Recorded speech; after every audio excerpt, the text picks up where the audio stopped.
monde. Bonjour tout le monde, merci de me suivre, merci d'être là. Aujourd'hui, nous allons parler de la deuxième rubrique, toujours avec mon ami Inks. Il est arrivé en tant qu'étudiant, mais il faut dire qu'il n'est pas seul ici. Comme vous l'avez bien remarqué dans la vidéo précédente, il est là avec sa maman. Il va nous raconter un tout petit peu brièvement le parcours de sa maman parce que moi je le connais et je trouve que c'est vraiment édifiant. Et je le laisse parler. Donc, ta maman, elle est arrivée. Je ne veux pas forcément que tu dises comment elle est arrivée, mais quand elle est, en fait, elle est arrivée quand, tu vois, dis-nous ce que tu veux. Ma mère, elle est arrivée en France, je crois, après mon bac, en 2000. J'avais le bac en 2016. Oui. Ma mère est arrivée en France en fin 2017. Attends, excuse-moi. Avant fin 2017, vas-y d'abord. Elle est arrivée en France en, disons, juillet-août 2017. Je crois je devrais entamer ma deuxième année d'université quand ma mère est arrivée en France en fin 2017. Elle est arrivée en trouvant un boulot depuis le Bénin directement. Okay. Elle a je ne sais même pas comment ça s'est passé. Elle a trouvé un boulot dans quelque chose qu'elle n'a jamais fait dans sa vie. Mais il faut dire aussi que c'est quelqu'un qui était ici et qui est chef dans la boîte, qui l'a aidé à faire les papiers et venir ici. Mais ce qui a plus favorisé, c'est qu'elle-même déjà, elle est mariée à un Français, un Béninois naturalisé français depuis 40 ans, je crois. Donc voilà, mon beau-père. Donc ça a été facile à obtenir un visa. Et puis, elle est venue en France, elle a fait des jobs, ménage et tout ça. Et elle a suivi une formation d'aide-soignante. Elle a fini, elle a soutenu et tout. Quand elle a soutenu, au bout de 3 mois, 4 mois, elle a trouvé un CDD dans une maison de retraite aux Ulysses là-bas. Et puis, c'est comme ça qu'elle a commencé à travailler. Elle était en CDD plutôt jusqu'à sa naturalisation en 2021. Donc, en 4 ans, elle a obtenu la nationalité française. Là où moi, je l'ai vu, et je produis cette vidéo pour la remercier sincèrement pour l'accueil qu'elle m'a réservé le jour où je viens chez toi. Mais tu as dit, en 2015-2016 surtout là, vous viviez vraiment dans la précarité au pays, au point où ta maman était obligée d'aller demander de l'aide aux voisins, où elle allait laver elle était lavandière. Ouais, il fut un temps, 2000, je dirais même à partir de 2014. 2013, à partir de 2013, j'étais en troisième. En classe de troisième, je préparais mon BEPC. Quand cette histoire a commencé, où il arrive même des fois, on a une tante qui n'était pas loin, qui faisait la nourriture sous la pluie. Elle nous l'amenait les soirs, parfois, on mangeait. Ma mère, elle allait parfois. En fait, nous, les enfants, moi, je faisais semblant de ne rien voir, en fait. Alors que je vois tout, je sais tout ce qui se passait. Bon, mon petit frère, lui, il était encore un peu plus ignorant. Donc, lui ne voyait pas. Il ne voyait rien. Bon, je dirais qu'il ne voyait pas grand-chose. Mais moi, je voyais tout. Je comprenais tout. Mais je faisais parce que j'avais mal. Mais je ne voulais pas exprimer à ma mère que j'avais mal. Parce qu'elle aura encore plus mal. De voir qu'on connaît la situation. Donc, on faisait comme si on ne maîtrisait rien. Alors qu'on était au courant de tout. Et il arrive des fois où elle ne mangeait pas, elle nous faisait manger. Et quand on rentrait à la maison, elle nous servait le repas, on lui demandait si elle avait déjà mangé. Elle nous disait oui, qu'elle avait eu très faim, elle a mangé avant qu'on ne rentre à la maison. Alors qu'en réalité, elle n'a pas mangé. Elle a fait le repas pour que nous puissions manger et dormir, aller en cours le lendemain. Il arrive des fois où on ne la voit pas. Elle a travaillé au poste de péage. On a la Ruida. Elle a travaillé au poste de péage pendant un temps. Après, c'est quand elle a quitté le poste de péage qu'elle a eu l'opportunité de venir en France. Mais il fut un temps, c'était vraiment la merde. C'était vraiment la merde, ou même trouver 100 francs à la maison, c'était un problème. Mais je parle de cela, c'est des trucs de 2013, 14, 15. Et puis subitement de 2000, tout a changé à partir de 2018. Moi, je n'aurais même pas, si on me disait un jour que j'allais mettre mes pieds en France, moi, je n'allais pas croire. J'allais tout voir la personne qui dit ça comme quelqu'un qui n'est pas normal en fait. Si moi on me dirait aujourd'hui que ma mère, elle serait en France, avoir un véhicule neuf sorti d'usine sans un prêt. Ma mère n'a pas de prêt. Elle n'a contacté aucun prêt. Elle a un très beau véhicule. Elle a qu'elle aurait un bel appartement, appartement, bien grand et tout. c'est que tout ça passé vite en fait. Oui. On n'a rien vu venir. Oui. Et du jour au lendemain, tout est venu de tous les côtés et on n'a rien compris. En 4 ans, ma mère a obtenu la nationalité française. Je crois qu'on peut compter au bout des doigts le nombre de personnes qui ont obtenu la nationalité en si peu de temps. Oui. Elle est naturalisée française. Et il y a aussi un point. Elle ne bénéficie d'aucune aide. Aucune aide. Aucune aide, CAF, tout ça, rien. Ouais. Et tu m'as dit, voilà, vous avez vécu dans la précarité, elle demandait de l'aide aux gens. Et du jour au lendemain, comme ça, les opportunités ont commencé à pleuvoir. Elle est arrivée ici, elle vit bien et surtout, elle a commencé à construire, je pense qu'elle a construit déjà au pays, c'est ça, hein? Et je trouve que c'est des... Je te remercie déjà de nous partager ça, c'est ta vie privée. Moi, je trouve que c'est bien de partager ce genre de choses aux gens qui sont désespérés. Comme tu sais, moi, j'aide les gens pour Campus France. Ouais. Et très honnêtement, généralement, c'est des mères de famille, il y a même des papas, hein, 53 ans, tu t'imagines qu'ils m'appellent, qui me disent j'ai fait tel métier au Bénin depuis tel nombre d'années, c'est difficile, est-ce que je peux aller en aventure, explique-moi un peu. Tu te dis, ah, quand même. Généralement, c'est des mères de famille qui élèvent toutes seules leurs enfants et qui te disent, voilà Boris, je veux tout faire envoyer mon enfant à l'extérieur, mais je veux également aller parce que les conditions, ce n'est pas trop ça, je rêve grand pour tous mes enfants et tout ça. Donc, sincèrement, tu es de quelle religion déjà? Je suis chrétien catholique. J'imagine que la daronne prie beaucoup. Elle prie énormément. Ouais. Ma mère, je crois, depuis qu'elle a mis les pieds en France, elle commande une messe chaque dimanche. Elle n'a jamais raté. Jusqu'à nous sommes en 2023. Ouais. Elle n'a jamais raté. Elle commande toujours une messe à l'église Sainte-Rita. Ouais, au pays. De Cotonou. Oui. Ouais. Chaque dimanche, il y a une messe célébrée. Ouais. Et l'autre chose, c'est que tu es arrivé en France en 2021. Et ton petit frère en 2022. En 2022.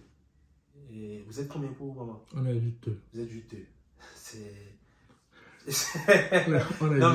C'est incroyable, sincèrement.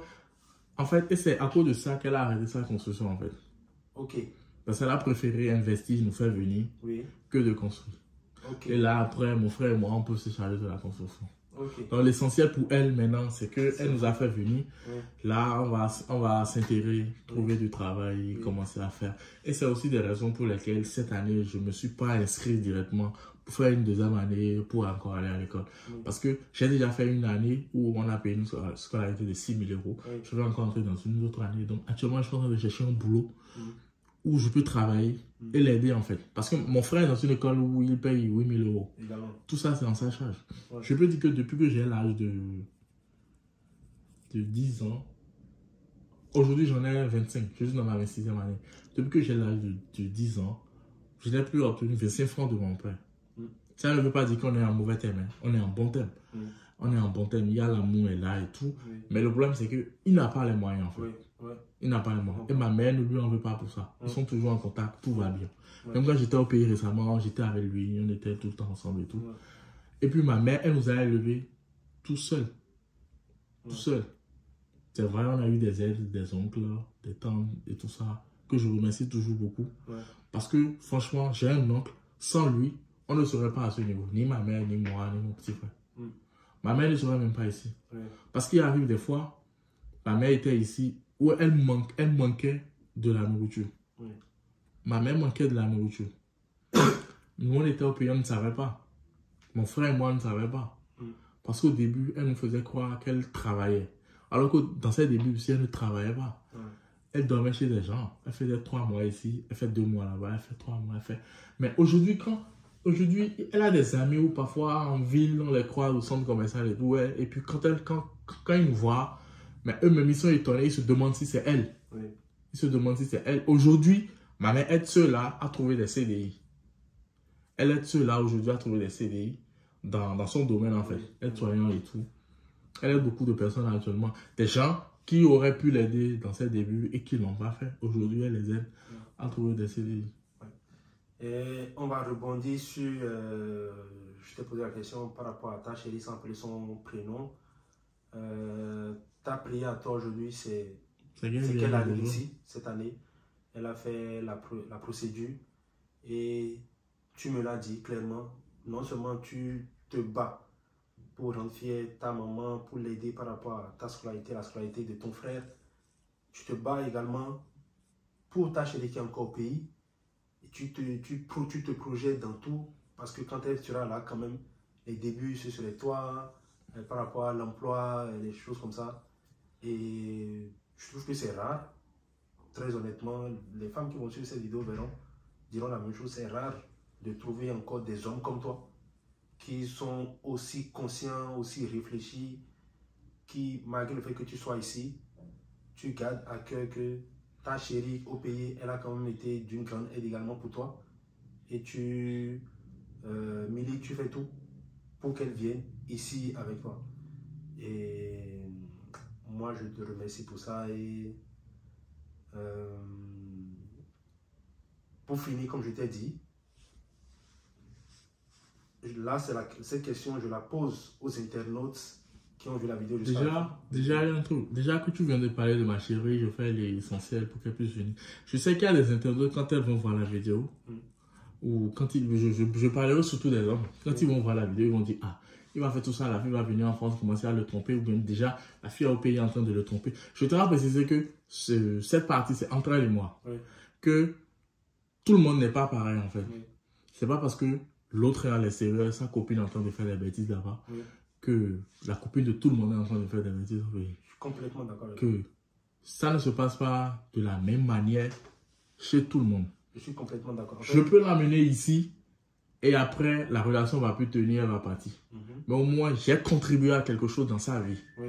Je ne suis pas en train de vouloir l'amener parce que c'est ma copine, non. Oui. Je suis en train de vouloir l'amener parce que je connais ses capacités. Toi, mais tu vas la rencontrer et oui, tu sais. Oui. Je connais ses capacités. J'ai assisté sa soutenance de licence en 2020. Je crois que c'était en 2020. J'ai assisté ça. On était seuls dans la salle, on parlait et subitement je m'étais levé, j'ai applaudi. Je ne sais pas pourquoi je m'étais levé, j'ai applaudi. Parce que j'étais fier en fait. Ouais. Je la voyais parler, je me disais mais j'ai une chance de la voir en fait. Ouais. Parce qu'elle est intelligente. Ouais. Elle est très intelligente. Ouais. Et franchement, on n'a pas prévu. Mais c'est trop fort ce que tu dis. Et c'est bien en fait de faire ce genre de vidéo.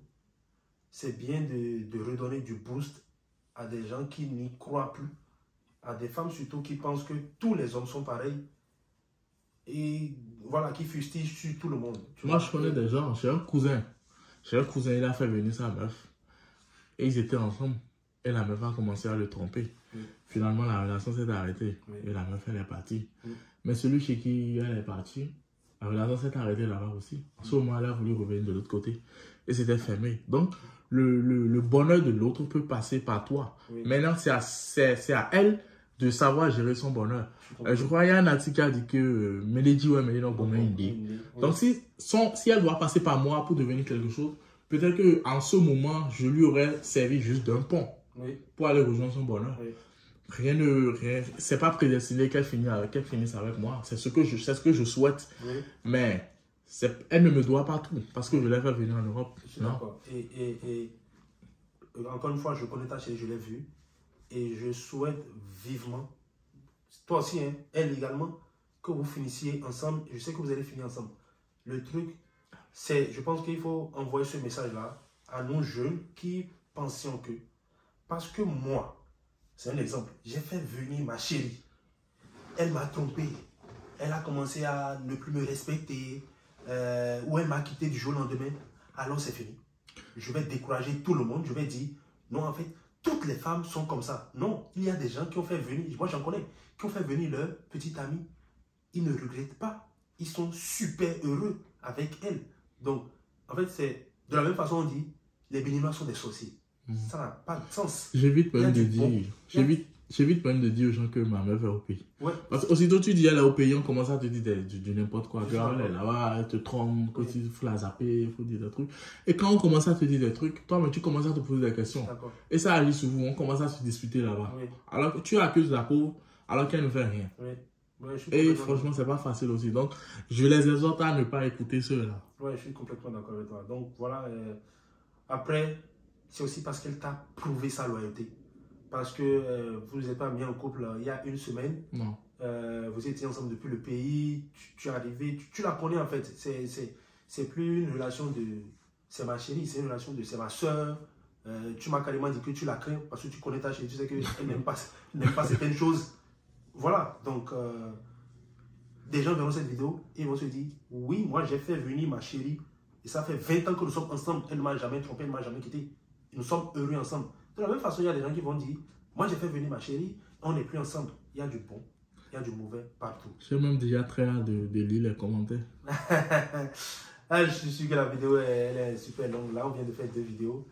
Et dernière chose, comme vous l'avez entendu, la maman de X est française et il essaie de demander comment est-ce qu'il va faire, qui est-ce qu'il peut contacter pour avoir le titre de séjour vie privée familiale.